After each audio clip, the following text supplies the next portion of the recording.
Alright, welcome everyone to another CCC's solution video. Today we'll be looking at the 2020 J3 problem titled Art. So basically it says Mahima has been experimenting with a new style of art, and she stands in front of her canvas using her brush, flicks drops of paint onto the canvas, and when she's done, she gets a frame to surround the paint drops. So our job is to help Mahima determine the coordinates of the smallest possible rectangular frame such that each drop of paint lies inside the frame. Points on the frame are not considered inside the frame. So basically in terms of our input, we're going to get an integer n as our first line of input, and which will be indicative of the number of drops of paint we have on the canvas. And then we're going to get n number of lines after that containing two positive integers each, x and y, which will be the coordinates for each drop of paint. So they'll be separated by 1 comma, no spaces. So basically for sample input 1, right, we get 5 as our first line of input, so that means we have 5 drops of paint, and then we get 5 lines after that with the coordinates for each drop of paint. And we can see these exact coordinates in the visual representation right here. So looking at this visual representation, you can see that we have all 1, 2, 3, 4, 5 drops of paint, and our job is to find the coordinates of the top right corner of the smallest possible frame that can contain all these dots. All these points basically. So the top right corner is what we need to find out, and the bottom left corner is what we need to find out. Now I want you to notice, look at the top right corner and look at the coordinates of this point right here. So look at the x coordinate, it has a value of 65, right? Now look at this dot right here. This dot, in terms of all the other dots here, is the farthest on the x-axis, and it has an x value of 64. And this top right corner has an x value of 65, which is 1 more. Now look at the y coordinate of the top right corner, which is 79, and look at this dot right here, which happens to be the dot which is farthest on the y-axis, so it's the highest up. It has the y coordinate 78, and so the y coordinate of the top right corner is also 1 more than the y coordinate of the drop of paint, which has the highest y coordinate. Now the complete opposite is true for the bottom left corner.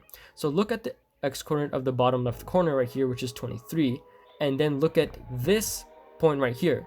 It has the greatest y, but it also has the lowest x coordinate ever. So it's actually the closest to the origin of all the drops of paint. And this right here, the bottom left corner, is 1 less than that x coordinate. And if you look at the bottom left corner y coordinate and you look at this point right here, even though it has the greatest x coordinate, it has the lowest y coordinate of all the drops of paint. And so this one right here is 1 less than that. And so this relationship between these points and the top right and the bottom left corner of the frame, if you see this pattern, it will come into play later on. But now let's look at the code and see exactly how we're going to solve this. Right, so in the beginning of our program, we have a scanner class, and we basically just print a line to get the input, and we take in this variable n. So we ask them for the user's input, and this is going to be the integer n, indicative of the number of drops of paint there are. We parse that into a byte and we store it into this variable here. Next up, we have these 4 lines, which I'm defining a bunch of variables here. You don't need to worry about this right now, but we'll get to that later. Next up, we have this for loop, and the first thing we do is we get the user's input, and this we store it into a string called paint drop. So basically what's happening is this is going to be the coordinates of the paint drop for every time that this for loop runs. Because it's up to n, right, we're going to expect n lines of paint, or like n drops of paint, and so we're going to have this coordinate is going to this string is going to hold just the coordinates of each drop of paint. Now this line here, these 2 lines, I'm basically taking the string input of the drops of paint, like the coordinates of the drops of paint, which contains the x and y coordinates, and I'm extracting them into a byte variable here. So I have the x coordinate into a byte and the y variable, the y coordinate also into a byte. This might be confusing, this line right here, so here's a better explanation of how exactly this is happening. Alright, so remember how I said in my first video that all strings are stored like arrays and that each character kind of gets its own box, right? Well, we are basically using that to our advantage here. So let's say the first drop of paint has the coordinates 44 and 62. So when it gets inputted as a string into our paint drop variable, it will look something like this. So we'll have string paint drop, and that's going to equal to 44 62, like that, with just a comma and no spaces in between. But it stored something like this in this box, where each individual character of the string gets its own sort of box. So it's sort of like an array, and I'll demonstrate that right now. Let me just put them in the values. So it's going to be store something like 44, the comma gets its own box, and then 62 to like so. So my program is then saying, find the index of this comma right here, and then create a substring, which is a smaller string within a bigger string, of all the characters from the 0th index to the index of the comma right here to get just the x coordinate. So to make that a little bit easier, let me just label down all the indices. So we have the first index, so the 0th index, first, second, third, and fourth. So basically what we're doing is we're calling the substring method, and we're just going to pass in the parameters 0 and the index of this comma. But just note that the substring method in Java has two parameters, the beginning index and the end index. So let me just draw that right here.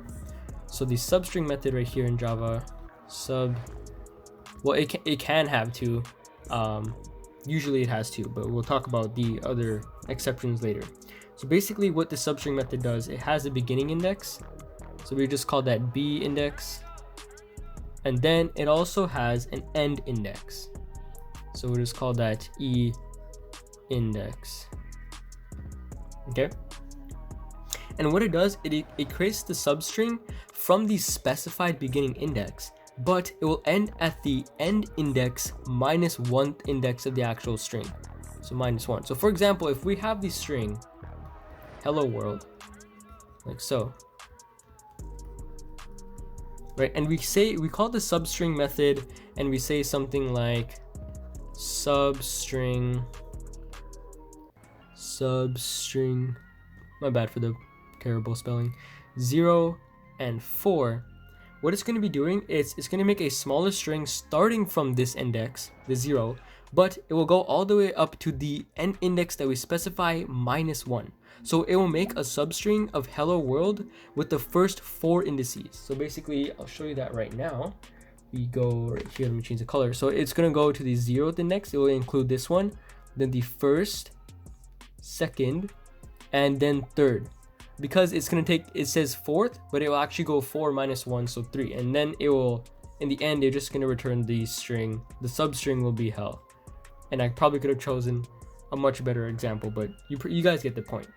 So in our example, this one right here, we're calling the substring method and putting in the parameters 0 and then the index of the comma. So I'm just gonna say, so for our example, we're gonna say substring 0 and then index of comma.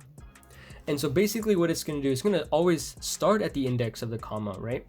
But it will it'll end at the index of the comma minus 1. So it'll actually just go minus 1. And in other words, it's just taking all of the characters before the comma. Because if you think about it, it starts off at 0. So it'll go from here all the way to the index of the comma, which is 2, but minus 1. And 100% of the time, this will always equal to the x coordinates on the top. Or like on this side, it's just all on the left side of the comma. And in the same way, we can also obtain the y coordinate from the string by creating a substring from the index of the comma plus 1. So we want to start at this index right here and go all the way to the end. But this is where we have a little bit of a what's it called, an exception in the substring method. It's just for ease of writing the program. So all we're gonna do is we're gonna call it substring, and we're just gonna pass in one parameter.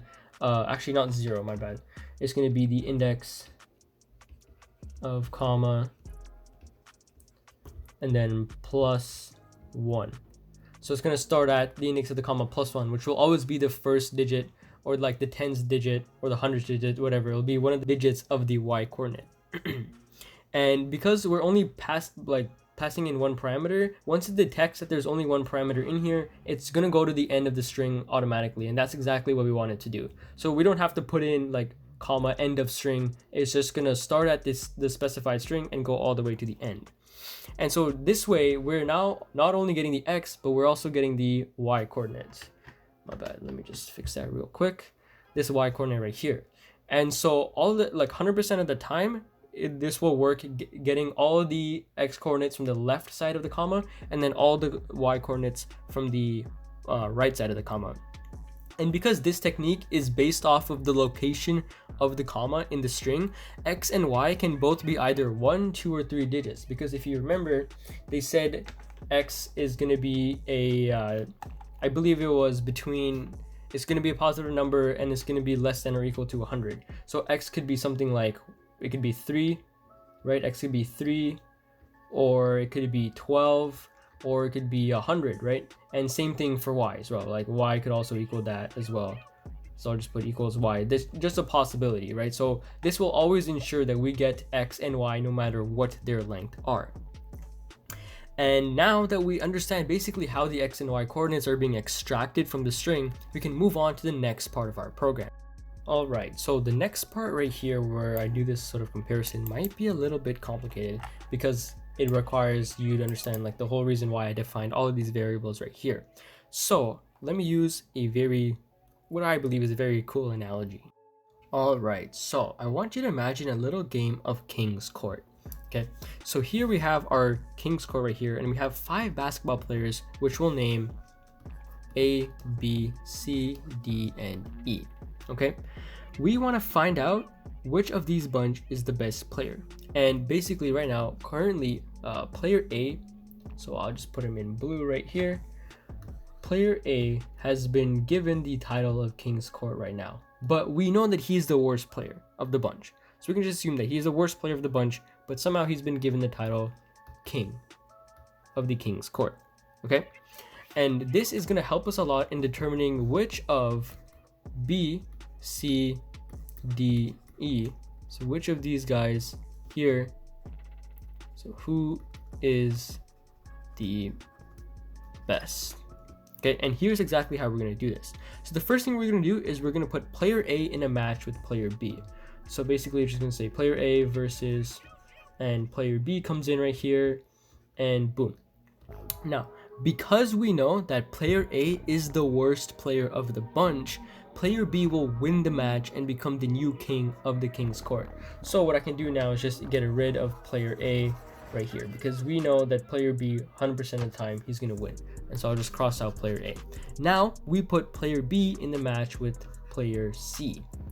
So player B versus now player C is going to come here, boom, boom. Okay. Now, if player C is the better player, then player C will become the new king. If player C is worse than player B, then player B remains the king of King's Court.